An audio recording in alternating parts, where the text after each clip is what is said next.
সালামুন আলাইকুম তিবিতুম মুবারাকাতান তয়্যিবা রাব্বি আউযু বিকা মিন হামাযাতিশ শায়াতিন ওয়া আউযু বিকা রাব্বি আইয়াহদুরুন সুবহানাকা লা ইলমা লানা ইল্লা মা আল্লামতানা ইন্নাকা আনতাল আলিমুল হাকিম সুবহানা রাব্বিকা রাব্বিল ইজ্জাতি আম্মা ইয়াসিফুন ওয়া সালামুন আলাল মুরসালিন আলহামদুলিল্লাহি রাব্বিল আলামিন। সম্মানিত মুসলিম ভাই বোনেরা, কি বক্তব্য দেব আপনাদের সামনে জানি না, তারপরও কিছু কথা বলি, প্রচলিত হাদিস থেকে বলবো। এটি আমি দলিল হিসাবে আপনাদেরকে বলবো না নেওয়ার জন্য, কারণ দলিল একমাত্র কোরআন। আল্লাহ বলে দিয়েছেন, সালামুল্লাহ মুহাম্মদকে বলছেন, কুল ফালিল্লাহিল হুজ্জাতুল বালেগা, তুমি বলো চূড়ান্ত ভিত্তিক দলিল আল্লাহর। 6 নম্বর সূরার 149 নম্বর আয়াতের মধ্যে 4 নম্বর সূরার 174 যেটা আসছে, কাদ জাআকুম বুরহানুম মির রাব্বিকুম ওয়া আনজালনা ইলাইকুম নূরাম মুবিনা। কাদ এসে গেছে দলিল মহান রবের পক্ষ থেকে, সুস্পষ্ট, নূরাম মুবিনা। তো আমাদের ইসলাম ধর্মে যে ক্ষতিটা হয়েছে, এটা সবচেয়ে বেশি হতে হয়েছে প্রচলিত ওয়াজগুলি। এই প্রচলিত যে ওয়াজগুলি আছে, এই ওয়াজগুলি কোনো কন্ট্রোল নেই, কোনো কিছু নেই। ওরা লেহে একটা বলে আরেকটা। যেমন আমি আপনাদেরকে এত ভূমিকা না করে একটা কথা বলি, সংক্ষেপে শেষ করবো, এই জন্য বলতেছি। যে কোনো ওয়াজের পিছনে দেখবেন যে তাফসিরুল কোরআন মাহফিল, কোরআনের তাফসির লেখা থাকে। তো কোরআনের তাফসির লেখা থাকলে আমি একটা বলতেছি, যেমন ইউটিউবে এখন যে ভাইরাল বক্তব্যটা আছে, সালামুল্লাহ মুহাম্মদের মৃত্যু স্বাভাবিকভাবে হয় নাই, বিষ প্রাণে হয়েছে। এই কথাটার প্রমাণ কে দিবে? দলিল তো আল্লাহ দিতে হবে। আল্লাহ না দিলে, ধরেন আরও 100 কোটি বছর যদি পৃথিবী থাকে, কিন্তু কিয়ামত কবে হবে কেউ তো জানে না। কিয়ামতের আগে কোরআন আর আসবে না, আর কোনো নবীও আসবে না। তো 100 কোটি বছর পরে এই দলিলগুলি নাও থাকতে পারে। অনেক দলিল আমাদের কাছ থেকে হারিয়ে গেছে, অনেক দলিল আমাদের কাছ থেকে হারিয়ে গেছে। কীভাবে হারিয়েছেন বলি, শুনেন। ইউটিউব খুলে যদি বক্তব্যটা দেখাই, ওই দিন দেখলাম সরমনায় হুজুর পড়াইতেছে, হাদ্দাসানা আবু ইসহাক বই রচনা করছে, মানে ইসহাক সাহেব বলছেন, হাদ্দাসানা ইব্রাহিম, হাদ্দাসানা, তারপরে দেওবন্দ কি হুজুরদের কথা বলতেছে। এখন আর ওইদিকে যায় না। তাহলে দেখুন, আমরা যখন প্রথম দেখছি তো কথা তো বাইরে যাবে। আমরা যখন প্রথম দেখলাম দলিল দিত সালামুল্লাহ মুহাম্মদের সাহাবাদের, কেটা দিত? আবু হানিফের হেরা, আবু হানিফা, শাফি হেরা যারা ছিল। এরপরে আবু হানিফার পরে যারা আসছে, তারা আবার আবু হানিফার দলিল দিচ্ছে। আবু হানিফার পরে যারা আসছে তাবে তারা আবার ইমামদের দলিল দিচ্ছে। ইমামরা এখন আবার নিজেরাই হাদিস বানানো শুরু করছে। তো এটা যদি এভাবে 100 বছর চলতে থাকে, তাহলে মুহাম্মদের নামটা থাকবে কি না, এই কথাগুলি থাকবে কিনা, এটা সন্দেহ আছে। এই জন্য আল্লাহ বলছে, তুমি বলো কুল ফালিল্লাহিল হুজ্জাতুল বালেগা, চূড়ান্ত ভিত্তিক দলিল প্রমাণ একমাত্র আল্লাহ। যা হোক, সম্মানিত ভিউয়ার্স, আজকে যে কাজ বক্তব্যটা দিতে আসছি, বক্তব্যটা হলো এই আমাদের সমাজে আজ থেকে আমরা যখন পড়াশোনা করি স্কুল মাদ্রাসার মধ্যে, তখন কিন্তু এই ধরনের একটা মন্তব্য ছিল না যে নবীর মৃত্যু স্বাভাবিক হয়েছে নাকি কেমনে হয়েছে। আমরা তখন শুনতাম কি, সালামুল্লাহ মুহাম্মদ রোগে আক্রান্ত হইলেন, ভীষণ রোগে আক্রান্ত হইলেন, সাহাবারা মন খারাপ ছিল। তারপরে সব সাহাবারা একত্রিত হলেন, কিন্তু মৃত্যুর একদিন আগে উনি ভালো হইলেন, মসজিদে গেলেন, সবাই খুশি হলো, যার যার কাজে চলে গেল, এবং উনি মারা গেলেন, সবাই আসলেন। তারপরে আবু বকর, উমর ওরা আসলেন, তারা এসে সেরা কী করলো, যেভাবে হোক, এটা আরেক ঘটনা, আমরা ওইদিকে যাব না। এই কারণে আমি এখানে সংক্ষেপে একটা জিনিস শেষ করব। কি শেষ করব? এখানে লিখছি আমি, নবী মুহাম্মদকে হত্যা করে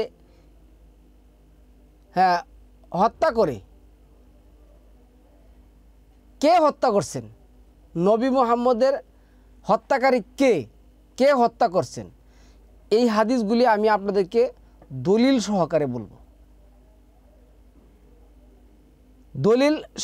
বলবো।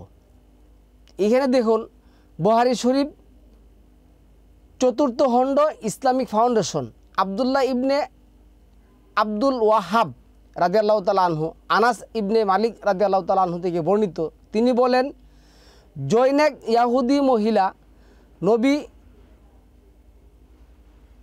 আলাইহিস সালাম যাই হোক এর হিদমতে বিষ মিশানো বকরি নিয়ে এলো। সেখান থেকে কিছু অংশ তিনি খেলেন এবং বিষক্রিয়ায় বিষক্রিয়া উনি কী করলেন, টের পেলেন। বিষক্রিয়া টের পেয়ে মহিলাকে হাজির করা হলো।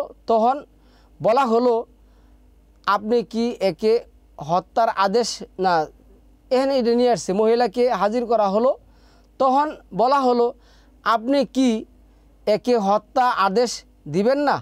তিনি বললেন, আনাস রাদিয়াল্লাহু তাআলা আনহু বলেন, নবী আলাইহিস সালাম, এনে নবী আলাইহিস সালাম কে লেগে হবে আমি জানি না, ওরা হাদিসে যেমনি লিখছে আমি এমনি লিখছি, এবং এর মুখ গহ্বরে তালুতে আমি বরাবরই বিষক্রিয়ার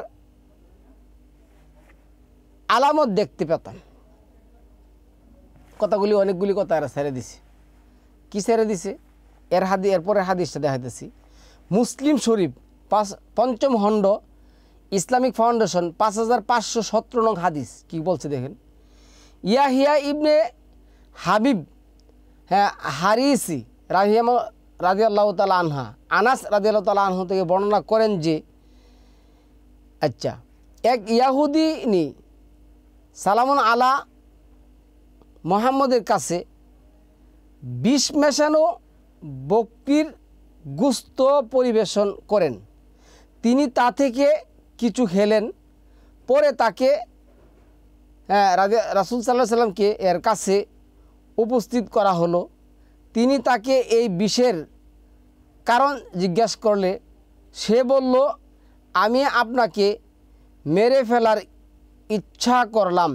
তিনি বললেন, আল্লাহ এই ব্যাপারে তোমাকে, কিংবা তিনি বলেন, আমার উপরে ক্ষমতা দিবেন এমন নয়। তার সাহাবীগণ বললেন, আমরা কি তাকে কতল করে ফেলব? তিনি বললেন, না। রাবি বললেন, এরপর থেকে সালামুন আলা মুহাম্মদের আলজিব ও তালুতে তার বিষ ক্রিয়ার প্রত্যক্ষ করলাম। আচ্ছা, এখানে অনেকগুলি কথা ছেড়ে দিছে। আরও আসছে কি দেখুন, আমার এই হাদিস দেখতে হবে কথাটা পুরা জানার জন্য। কেতে কি হয়েছে দেখুন। ইবনে সাদের বই থেকে যেটা আসছে, এটা ওরা বাংলা করে না, এটা ইংলিশ করছে। আমি আবার এটা বাংলা করছি, তো বাংলাটাই পড়ে লাই, শুধু ইংলিশটা পড়ার দরকার নেই। আচ্ছা, নবী মুহাম্মদ ইয়াহুদি মহিলাকে ডেকে মুহাম্মদ জিজ্ঞাসা করে, এটা তুমি কেন করলে? সে বলে, তুমি আমার বাপ দাদা সবাইকে হত্যা করছো, তার প্রতি সুদ হিসাবে তোমাকে আমি বিষ দিয়েছি। আমি জানি তুমি যদি সত্যিকার অর্থে নবী হও তাহলে এই বিষ তোমাকে কোনো হত করতে পারবে না। এতে করে তুমি যে সত্যিকারের নবী তা প্রমাণ হয়ে যাবে এবং আমরা তোমাকে বিশ্বাস করব। যদি তুমি রাজা হও, বাদশা হও, তাহলে লোকজন তোমাকে জানতে পারবে এবং তোমার অত্যাচার থেকে কি করবে? মুক্তি পাবে, নিস্তার পাবে। এইখানে অনেকগুলি কথা ছেড়ে দিছে, তার জন্য আরেকটা হাদিস পড়তে হবে। বুখারী শরীফ ৭ম খণ্ড ইসলামিক ফাউন্ডেশন ২২৪৭ অনুচ্ছেদ, নবী সালামুন আলা এর রূপ তার ওফাত মহান আল্লাহর বাণী, আপনি তো মরণশীল এবং তারাও মরণশীল। এরপর কিয়ামত দিবসে তোমরা পরস্পরে বাগবিতণ্ডায় লিপ্ত হবে।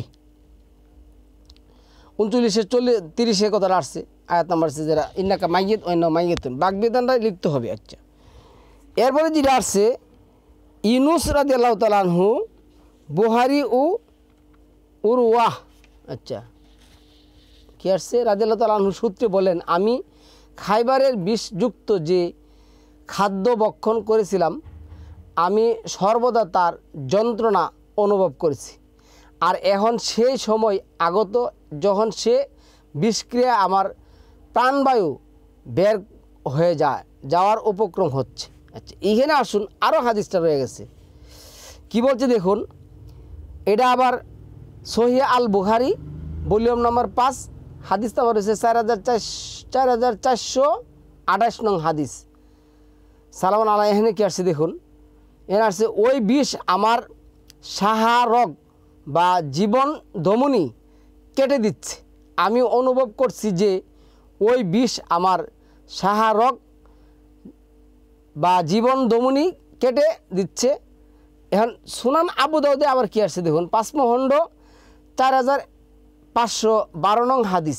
এখানে কি আসছে দেখুন, আবু হুরায়রা রাদিয়াল্লাহু তাআলা আনহু হতে সূত্রে বর্ণিত, তিনি বলেন রাসূল সাল্লাল্লাহু আলাইহি সাল্লাম হাদিয়া গ্রহণ করতেন কিন্তু সাদাকা গ্রহণ করতেন না। বর্ণনাকারী বলেন, খাইবারের এক ইয়াহুদি মহিলা এক বোনা বকটিতে বিষ মিশিয়ে তাকে হাদিয়া দেয়। রাসূল সাল্লাল্লাহু আলাইহি সাল্লাম তা হতে আহার করেন এবং লোকজনও আহার করে। তিনি বললেন, তোমরা তাদের হাতগুলি গুটিয়ে নাও।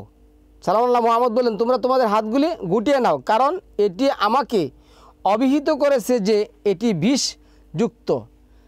বিশর ইবনে বারা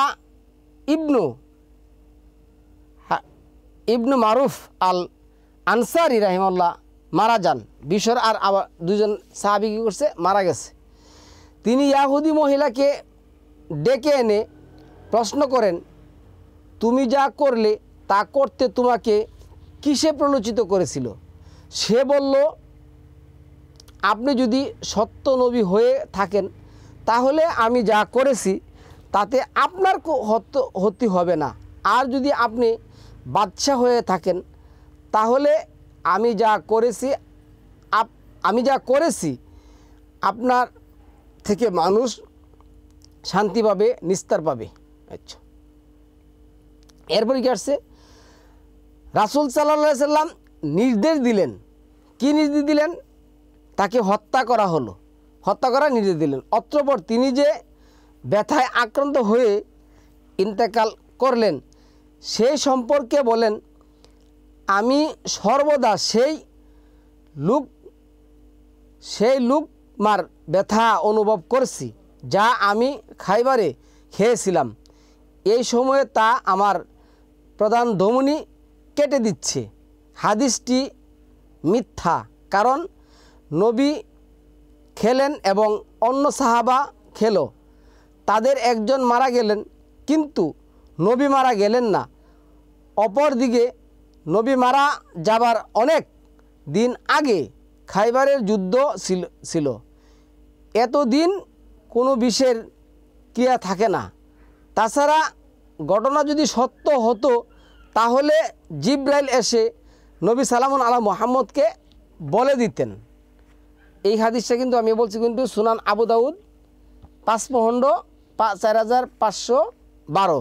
আচ্ছা, দেখুন হাদিস এতক্ষণ বলছি একটা, আর এতক্ষণ কি আসছে। সুনান আবু দাউদ ইসলামিক ফাউন্ডেশন 5ম খণ্ড 4513 নং হাদিস। নবী যখন বিষক্রিয়ায় আক্রান্ত ছিলেন তখন উম্মু মুবাসসির উনি জিজ্ঞাসা করতেছে, আপনার রোগ সম্পর্কে কি ভাবছেন? উম্মু মুবাসসির সালামুল্লাহ মুহাম্মদ বলছে, আপনার এই রোগ সম্পর্কে কি ভাবছেন? আমি আমার ছেলের রোগ সম্পর্কে উদ্বিগ্ন নয়, ওই গুস্ত বেদিত যা সে খাইবারে আপনার সঙ্গে খেয়েছে। নবী বললেন, আমিও ওই বিষয় ছাড়া কিনা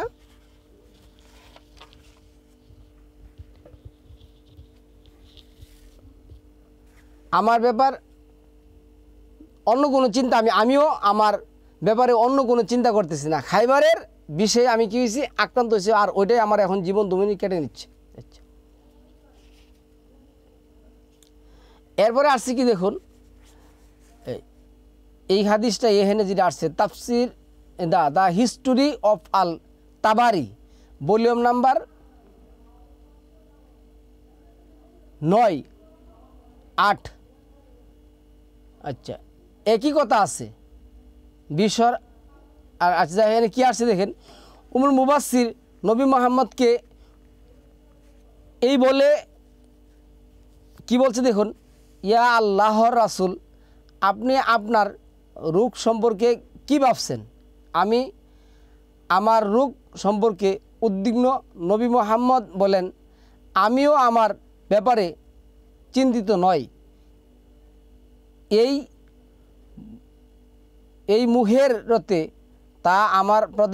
মুহূর্তে তা আমার প্রধান ধমনী কেটে নিচ্ছে। সুনান ইবনে মাজা ইসলামিক ফাউন্ডেশন 1622 নম্বর হাদিসে কি আসতো, মোহাম্মদ ইবনে আবদুল্লাহ ইবনে নুমায়ের রাদিয়াল্লাহু তাআলা আনহু আয়েশা রাদিয়াল্লাহু থেকে বর্ণিত, আমি রাসূল সাল্লাল্লাহু আলাইহি সাল্লামের চাইতে অন্য কাউকে কঠিন মৃত্যুর যন্ত্রণা ভোগ করতে দেখিনি। এটা 8 নম্বর সূরার 50 নম্বর আয়াত, 16 নম্বর সূরা 32 নম্বর আয়াতের আমরা দেখবেন এটা আছে। আচ্ছা, এখানে আমি যেটা বলবো, এখানে কি বলছে, বুখারী শরীফ 4th খণ্ড ইসলামিক ফাউন্ডেশন 2417 হাদিস, ইব্রাহিম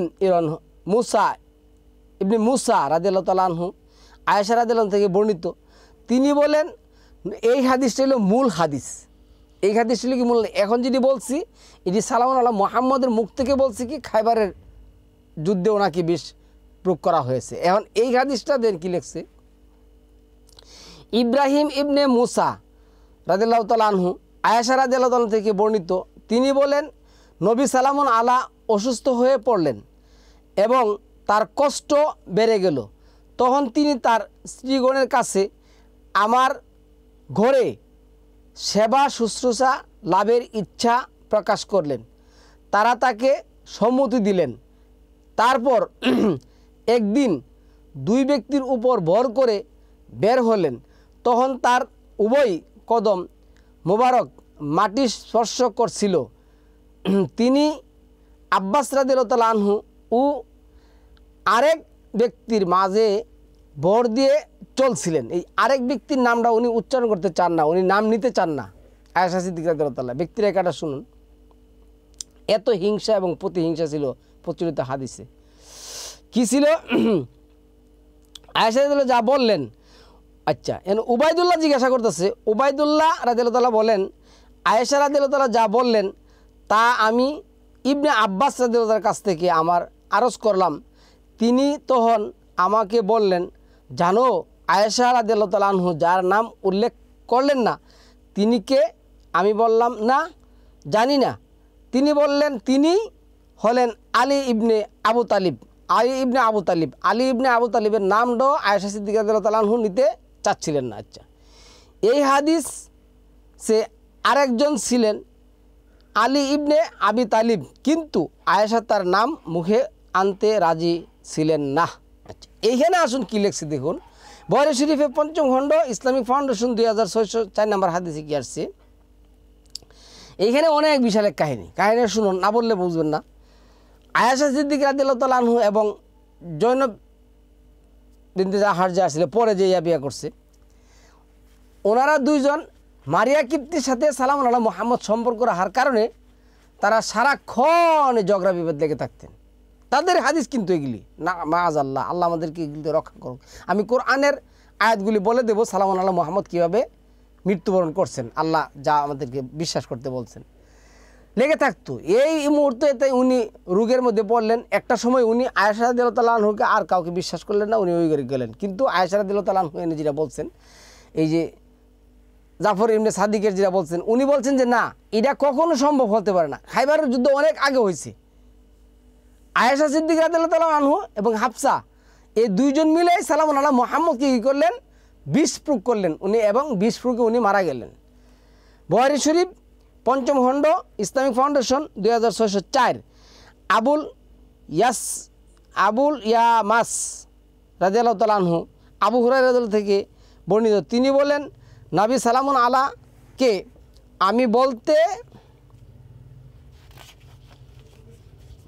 কি শুনেছি যে সেই সত্তার কসম যার হাতে আমার প্রাণ, যদি মুসলিমদের এমন একটি দল না থাকতো যারা যুদ্ধ থেকে বিরত থাকতে পছন্দ করে না এবং যাদের সকলকে আমি সাওয়ারি দিতে পারবো না বলে আশঙ্কা করতাম, তাহলে যারা আল্লাহর রাস্তায় যুদ্ধ করেছে আমি সেই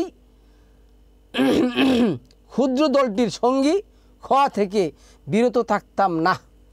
সেই সত্তার কসম যার হাতে আমার প্রাণ, আমি পছন্দ করি আমাকে যেন আল্লাহর রাস্তায় শহীদ করা হয়, আবার জীবিত করা হয়, এরপর শহীদ করা হয়, আবার জীবিত করা হয়, পুনরায় শহীদ করা হয়, তারপর জীবিত করা হয়, শহীদ করা হয়, এভাবে অনেকবার আসছে। হাদিসটি সম্পূর্ণ কোরআন বিরোধী।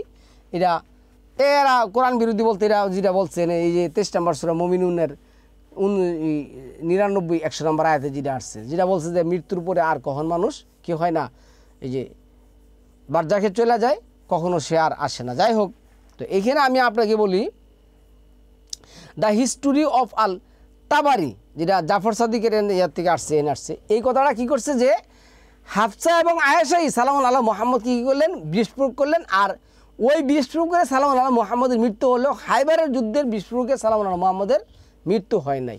যা হোক সম্মানিত ভিউয়ার্স, আমি আয়াতের আর এই হাদিসগুলির রেফারেন্স আপনাদের কাছে পেশ করছি। এগুলি সত্য মিথ্যা কি বক্কর চক্কর না বাটফারি আমি কিছুই জানি না, আমার এগুলি জানার দরকার নাই। এখন এগুলি বলার কারণ হলো এই প্রচলিত হাদিস নামের বিষবক্যগুলি বাঁচিয়ে রাখার কারণে আজকে আমাদের কোরআনের যে সালাম আল্লাহ মোহাম্মদের মৃত্যু, স্বাভাবিক মৃত্যু, এই মৃত্যু আল্লাহ যে বলছেন এইগুলি কী হয়েছে, তল পড়ে গেছে। আমি একটু কোরআনের একটু আয়াত 15-20 মিনিট লাগায় সেটা বলবো, বাড়িয়ে বলবো। এনে কি বলছে দেখুন, নবীর মৃত্যু কি বিষপানে হয়েছিল না স্বাভাবিক? এখানে দেখেন আল্লাহ কি বলছে। আল্লাহ বলছে কি বলছে কোরআনের ব্যাপারে, আল্লাহ কি বলছে? আল্লাহ বলছে ইন্না হাযা লাহুয়া হাক্কুল ইয়াকিন, এটা সুনিশ্চিত সত্য। এই কথাটা আমি এখানে বলছি এই কারণে, 10-12টা হাদিস পড়লাম, রাসূল বলছেন আমি খাইবারের বিষক্রিয়া আক্রান্ত যে হয়েছি ওইটাই আমার এখন জীবন দমনি কেটে নিচ্ছে। কিন্তু জাফর সাদিক যেটা বললেন, উনি বললেন এটা কখনো সম্ভব না, কখনো হতে পারে না। খাইবারের যুদ্ধ কবে হয়েছে? আর ওই সময় বিষ খাইছিরা, ওই সময় লোক ছাদে হাতে মারা গেছে, কিন্তু রাসূল সাল্লাল্লাহু আলাইহি সাল্লাম আগে খাইছেন, খায়া টের পাইছেন, তারপরে কি করেন নাই, উনি মরেন নাই, আর পরে উনি এর বললেন। কিন্তু ওইখানে কি বলল যে না, এটা এই যে হাফসা এবং আয়েশা রাদিয়াল্লাহু তাআলা আনহা তারা দুজনে মিলে সেরা বিস্ফোরক করছে। তাহলে কোরআনের কোথাও এই সমস্ত কথাবার্তা নেই। আল্লাহ যেটা বলছে ইন্না হাযা লাহুয়া হাক্কুল ইয়াকিন, এটা সুনিশ্চিত সত্য। কোনটা? কোরআন কি বলে শুনে, তারজিউনাহা ইন কুনতুম সাদিকিন, তাহলে তোমরা তাকে তোমাদের প্রাণকে মৃত্যুর সময় ফিরিয়ে নাও না কেন যদি তোমরা তোমাদের দাবিতে সত্যবাদী হয়ে থাকো। মৃত্যু আল্লাহ ঘটান, এই মৃত্যু ফিরিয়ে আনা বা নেওয়া কারো ক্ষমতা নেই। সালাম আল্লাহ মোহাম্মদের বিষক্রিয়া উনি খাইলেন আগে, উনি মরেন নাই, মরে গেছে ওরা, এটা সম্পূর্ণ মিথ্যা এবং বানোয়াট, এই হাদিসগুলি বানোয়াট। আচ্ছা, এরপর আসছে আফাবি হাজাল হাদিস আন তুম মুদহিনুন, তবু কি তোমরা এই হাদিসকে তুচ্ছ মনে করবে? আল্লাহর হাদিসকে তোমরা কি করবে? তুচ্ছ মনে করবে। আচ্ছা, তারপর আসছে তানজিলুম মির রব্বিল আলামিন, জগৎসমূহের প্রতিপালকের নিকট এই সমস্ত হাদিস নাজিল করা হয়েছে। আল্লাহ যে বলছেন আল্লাহু নাজ্জালা আহসানাল হাদিস 39-23।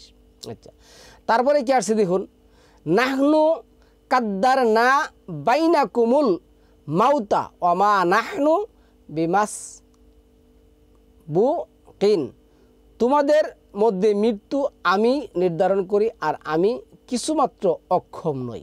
আল্লাহ মৃত্যু কি করে নির্ধারণ করে, আল্লাহ মৃত্যু ঘটান, এতে উনি অক্ষম না যে কেউ বিষ খাইলে মারা যাবে বা কী হবে ঘটনা। এর ফার্সে নাহনু মানে নাহনু খালাকনাকুম ফালাউলা তুসাদ্দিকুনা, এটা 56 নম্বর সূরার 57 আসছে, আমি তো তোমাদেরকে সৃষ্টি করেছি, তাহলে তোমরা সত্যকে বিশ্বাস করবে না কেন? আমি কি বলছি এটা তোমরা কেন বিশ্বাস করবে না? ওই তাফসির এই সমস্ত বইগুলি কি বলছে তোমরা এটা বিশ্বাস করো, তাহলে কি আল্লাহর চেয়ে মোল্লার দাম বেশি তাদের কাছে? আচ্ছা, এরপর আছে ইন্নাহু লাকুরআনুন কারিম, অবশ্যই তা সম্মানিত কোরআন। এই কোরআন কি? সম্মানিত কোরআন। এই কোরআনে কি করা হয়েছে? বর্ণনা করা হয়েছে। কি বর্ণনা করছে দেখুন, কি বর্ণনা করছে। ইন্নাল্লাযীনা কাফারু বিযিকরি লাম্মা জাআহুম ওয়া ইন্নাহু লাকারিবু আজিজুন, যারা তাদের কাছে উপদেশ বাণী আসার পর তা প্রত্যাখ্যান করে, তারা আমার থেকে লুকায়িত নয়, এটা হলো অবশ্যই এক মহা শক্তিশালী গ্রন্থ। এটা শক্তিশালী গ্রন্থ। ওমা মিন দাব্বাতিন ফিল আরদ ইল্লা আলাল্লাহি রিজকুহা ওয়া ইয়ালামু মুস্তাকাররাহা ওয়া মুস্তাওদাহা। এরপরে যেটা আছে কুল্লুন ফি কিতাবিম মুবিন, সকল কিছু আছে এটার মধ্যে লেখা। তাহলে সকল কিছুর মধ্যে সালামুল্লাহ মুহাম্মদের মৃত্যু 20 প্রাণে হয়েছে, স্বাভাবিক হয় নাই। কোরআনে তো এই ধরনের কোনো একটা আয়াত কোনো মারবেটা দিতে পারবে না, কোনো মারবেটা তো এই সমস্ত প্রমাণ দিতে পারবে না। তাহলে এরা লিখে তাফসিরুল কোরআন বর্ণনা করে তাদের হুজুর গানের দিন, বুজুর গানের দিন, ওই যে 4 নম্বর সূরা নিসার 46 যে আয়াত আছে, 4 নম্বর সূরা নিসার 60 নম্বর যে আয়াত আছে, তুমি কি দেখছো তাদেরকে যারা বলে যে আমরা আল্লাহ এবং আল্লাহর রাসূলের প্রতি এবং পূর্ববর্তী ঈমান আনছি, কিন্তু তাদেরকে যখন বলা হয় তাগুদের কাছে যায়ও না, তাদের বিচারের কাছে সময় তারা তাগুদের কাছে যায়। আচ্ছা, এরপর আসছে ইন্না নাহনু নুহইয়াল মাউতা ওয়া নাকতুবু মা কাদ্দামু ওয়া আসারাহুম ওয়া কুল্লা শাইইন আহসাইনাহু ফি ইমামিম মুবিন। আমি মৃতকে জীবিত করি আর লিখে রাখি যা তারা আগে পাঠিয়ে দেয়, আর যা পেছনে ছেড়ে যায়, সব কিছু আমি সুস্পষ্ট কিতাবের মধ্যে রেখে দিয়েছি। সুস্পষ্ট কিতাবের মধ্যে রেখে দিয়েছি। আপনাকে যদি যে জিজ্ঞাসা করে নবী মোহাম্মদ 20 খানে মৃত্যুবরণ করছে, এর প্রমাণ কি? প্রমাণ দাও। তখন আপনি কী দিবেন? বুখারী শরীফ লয়ে যাবেন কবরে? তিরমিজি, তাবারি এগুলো লয়ে যাবেন? আচ্ছা, এরপরে যে কথা আসছে দেখুন, আল্লাহ যেটা বলছেন 3 নম্বর সূরার 144 নম্বর আয়াতের মধ্যে, ওমা মুহাম্মাদুন ইল্লা রাসূলুন কাদ খালাত মিন কাবলিহির রাসূল আফা ইম মাতা আও কুতিলান কালাবতুম আলা আকাবিকুম। মুহাম্মদ হচ্ছে একজন রসুল মাত্র, তার পূর্বে আরও অনেক রসুল গত হয়েছে। কাজী যদি সে মারা যায় কিংবা নিহত হয়, তবে কি তোমরা উল্টো দিকে ঘুরে দাঁড়াবে? এবং যে ব্যক্তি উল্টো দিকে ফিরে দাঁড়ায় সে আল্লাহর কোনো ক্ষতি করতে পারবে না। আল্লাহ এখানে কি বললেন? স্বাভাবিক মৃত্যু হয় না, তারা বলতেছে অস্বাভাবিক মৃত্যু হয়েছে। তো আল্লাহ বলছে মারা তো যাবে। আল্লাহ বলছেন ওমা কানা লিনাফসিন আন তামুতা ইল্লা বিইজনিল্লাহ, আল্লাহর অনুমতি ক্রমে কোনো জীবেরই মৃত্যু ঘটে না। মানে আল্লাহর অনুমতি ছাড়া কোনো জীবেরই মৃত্যু ঘটে না। মুহাম্মদের মৃত্যু আল্লাহর অনুমতি ক্রমে ঘটেছে। এরপরে আসছে কুল্লু নাফসিন যায়িকাতুল মাউত, প্রতিটি জীব কি করবে? মৃত্যুর স্বাদ গ্রহণ করবে। মুহাম্মদ একজন মানুষ ছিলেন, আল কোরআন দ্বারা প্রমাণিত, ওইটা আবার আরেকিয়া। এরপরে আসুন কি লিখছে দেখুন, 21 নম্বর সূরার 35 নম্বর আয়াতে, কুল্লু নাফসিন যায়িকাতুল মাউত, প্রত্যেক আত্মাকে মৃত্যুর অসাধন করতে হবে, স্বাদ গ্রহণ করতে হবে। আমি তোমাকে ভালো ও মন্দ দিয়ে পরীক্ষা করে যাই হোক করতে হবে। এরপরে কুল্লু নাফসিন যায়িকাতুল মাউত সুম্মা ইলাইনা তুরজাউন, প্রতিটি প্রাণ মৃত্যুর স্বাদ গ্রহণ করবে, অতঃপর আমার কাছে তাদের কি করতে হবে? ফিরে আসতে হবে। এটা 29 নম্বর সূরার 57 নম্বর আয়াতের মধ্যে আসছে। আর 39 নম্বর সূরা 30 নম্বর আয়াতের মধ্যে আল্লাহ বলছেন ইন্নাকা মাইয়িতু ওয়া ইন্নাহুম মাইয়িতুন, তুমিও মরবে আর তারাও মরবে, সকলেই মরতে হবে। এরপরে 33 নম্বর সূরার 22 নম্বর আয়াতের মধ্যে আল্লাহ যেই কথাগুলি বললেন, এই জন্য আমি আয়াত আনছি কি, এই যে সাদাকাল্লাহু ওয়া রাসূলুহু, আল্লাহ যে বলছেন এবং তার রাসূলও বলছেন, কি বলছেন, সাদাক, আল্লাহ সত্য বলছেন।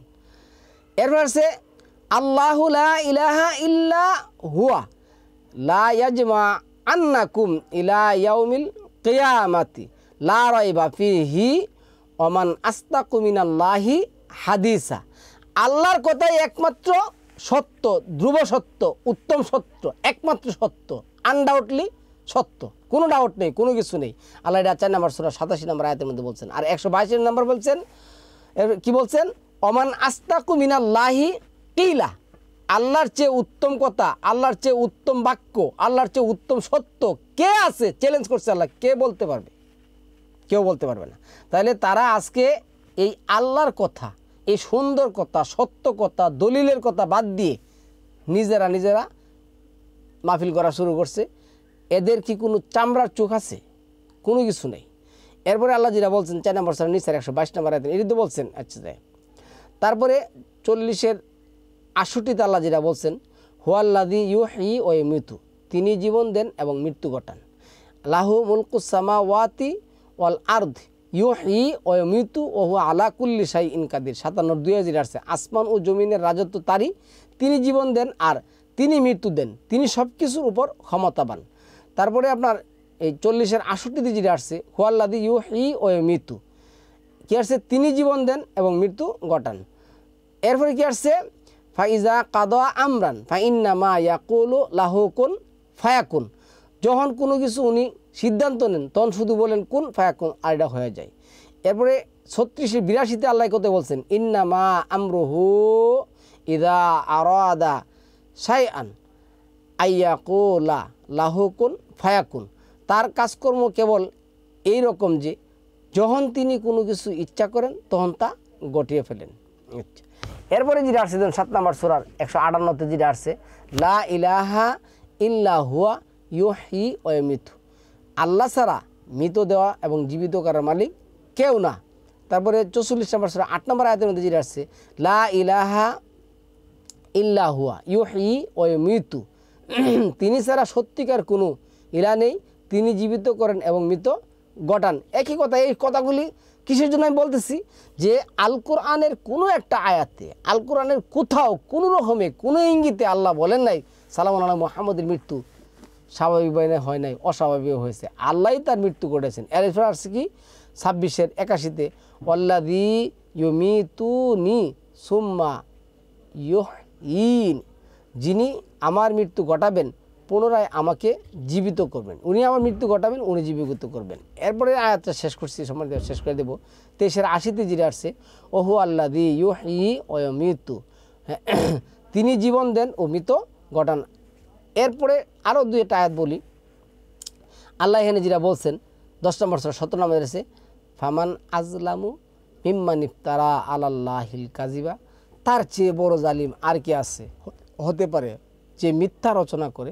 তো আজকে এই জালেমগুলি ওয়াজের নামে ধর্মকে বিক্রি করে, ধর্ম বিক্রি করে আপনাদেরকে এই সমস্ত মিথ্যা কিচ্ছা কাহিনী কী করছেন, শোনাচ্ছেন এবং টাকা পকেটে করে নিয়ে গেছেন। এই কথাটা আল্লাহ 59 নম্বর আয়াতের মধ্যে আল্লাহ বলছেন কুল আল্লাহু আজিনা লাকুম আমলা আম আলাল্লাহি তাফতারুন, এনে যেটা বলছেন আল্লাহ কি তোমাদেরকে এর অনুমতি দিয়েছেন না তোমরা আল্লাহর উপর মিথ্যা রচনা করছো। আল্লাহ অনুমতি দেন না এই সমস্ত কথাবার্তি বলতে কোরআনের বাইরে, তারা মিথ্যা কথাবার্তি কল্পকাহিনী শোনাচ্ছে। 6-21 আল্লাহ বলছেন অমান আজলামু মিম্মান ইফতারা আলাল্লাহিল কাযিবা, তার চেয়ে বড় জালিম আর কে আছে যারা আল্লাহ সম্পর্কে, আল্লাহর কিতাবকে বাদ দিয়ে সেই সমস্ত মিথ্যা রচনা করে।